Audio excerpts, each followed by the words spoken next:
ഇങ്ങനെ പോകുന്ന ഒരു ഹൗസ് വൈഫ്, അതായത് ഒരു കുടുംബിനിയാണ് ഞാൻ. അതിന്റെ ഇടയിൽ ഇങ്ങനെ ഒരു വീഡിയോ ചെയ്യാന്ന് പറയുന്നത് വലിയ കാര്യം തന്നെയാണ് എനിക്ക്. അപ്പൊ ഞാനിത് പറയാൻ കാരണം എന്താന്ന് വെച്ചാലും, ചിലരുണ്ട് ഞാൻ ഇതിന്റെ മുന്നേ പുറത്ത് പോയപ്പോ എന്റെ ഒരു ഫ്രണ്ട് പറഞ്ഞിട്ടുണ്ടായിരുന്നു, നിന്റെ വീഡിയോസ് ഒക്കെ കാണാറുണ്ട്, അടിപൊളിയാണ്, ആക്കിയതായിരിക്കും എന്നാലും അടിപൊളിയാണ്, ഞാൻ കാണലുണ്ടെന്നൊക്കെ. പക്ഷെ ഞാൻ എല്ലാ കമന്റ് സെക്ഷനും നോക്കിയപ്പോഴും അവളൊരു കമന്റ് ഉണ്ടായിട്ടില്ല. അപ്പോ അതിലൂടെ നമുക്ക് മനസ്സിലാക്കാം എന്താ പറയാ, അവർക്ക് വെറുതെ പറയാ, നമ്മളെ മുന്നിൽ വെറും ആക്ട് ചെയ്യണത് അല്ലേ. പിന്നെ എന്റെ ഒരു ഫ്രണ്ട് ഉണ്ട് കേട്ടോ. എന്റെ ഒരു ഫ്രണ്ട് എന്നല്ല, ഒരുപാട് ഫ്രണ്ട്സ് ഉണ്ട്. അവരൊക്കെ എന്നോട് പറയും, നീ വീഡിയോ ചെയ്യണം, വീഡിയോ അങ്ങനെ ചെയ്യണം, നിനക്ക് കണ്ടന്റ് ചെയ്യരുതോ. പക്ഷെ ഈ പറയുന്ന ആൾക്കാരൊന്നും ഇതുവരെ ഒരു കമന്റ് ഇട്ടിട്ടായിട്ട് ഞാൻ കണ്ടിട്ടില്ല.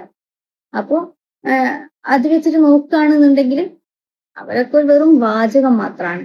പിന്നെ എനിക്ക് ഇങ്ങനെ ഒരു വീഡിയോ ഓൺ വോയിസ് ആയിട്ട് തന്നെ ഒരുപാട് ചെയ്യാൻ ഒരുപാട് വീഡിയോസ് ഉണ്ട്, പക്ഷെ സമയം കിട്ടാഞ്ഞിട്ടാണ്. അപ്പൊ ഇനി എനിക്ക് ഇമ്പോർട്ടന്റ് ആയിട്ടുള്ള, അതായത് എനിക്ക് സലാലയിലുള്ള ചെറിയൊരു അനുഭവം ഉണ്ടായിട്ടുണ്ട്.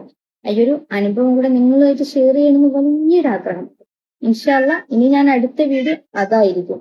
ഓക്കെ, എല്ലാവരും ഇനിയെങ്കിലും സബ്സ്ക്രൈബ് ചെയ്യാൻ ഇഷ്ടമുണ്ടെങ്കിൽ മാത്രം കേട്ടോ. അല്ലാണ്ട് ഇനി ഞാൻ പറഞ്ഞു ചെയ്യിപ്പിച്ചു എന്ന് വേണ്ട, നിങ്ങൾ ചെയ്യുന്നുണ്ട് ചെയ്താൽ മതി.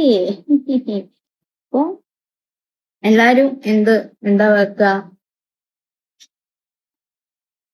ചെയ്യുന്നുണ്ട് ചെയ്യാം. ഓക്കെ, അപ്പൊ ഇനി അടുത്ത വീഡിയോ ഞാനിടും. നിങ്ങൾ ചെയ്തിട്ടില്ലെങ്കിലും ഞാനിടും. കാണുന്നേക്കാണ്, കണ്ടിക്കില്ല സാരിയില്ല. 800 സംതിങ് ആൾക്കാർ കണ്ടാൽ മതി. ഇനി അവരും കാണുന്നില്ലെങ്കിൽ സാരിയില്ല, ഞാനിരുന്ന് കാണും. എന്റെ കെട്ടിയവനെ കൊണ്ടും കാണിപ്പിക്കും, മക്കളെ കൊണ്ടും കാണിപ്പിക്കും. എങ്ങനെയുണ്ട് ഐഡിയ? അവര് കണ്ടാ മതി. ഇത് നമ്മുടെ ഒരു, അപ്പം ബൈ.